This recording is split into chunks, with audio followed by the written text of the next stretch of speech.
Classrooms across Maine thrust into the center of a funding feud as the Trump administration threatens to withhold our state's share of federal dollars if we don't follow an executive order surrounding transgender athletes.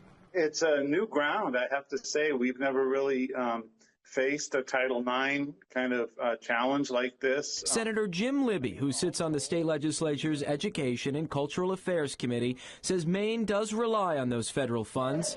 This year, districts received about $250 million to pay for special education, school nutrition, and technical programs. Well, some of it is a block grant, so I mean, it's going directly into the classrooms, and it's something that we wouldn't want to go without. I mean, that's a decent amount of money.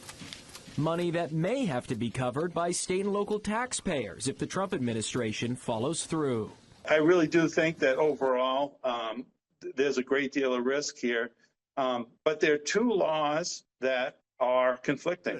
While the Trump administration claims Maine is violating its executive order, Governor Janet Mills says the state must comply with the Maine Human Rights Act, a conflict experts say will likely be settled in the courts. This is not legal. David Super, a constitutional law professor at Georgetown University, says a president can't just cut off federal education funds to force compliance with certain policies.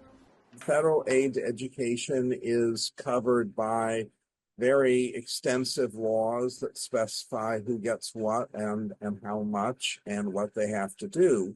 And he is not able to amend the law. He can ask Congress to amend it, but he can't do it himself. Whatever happens next, Super says funding won't be lost right away, since the judge will likely allow the money to keep flowing until a final ruling is made.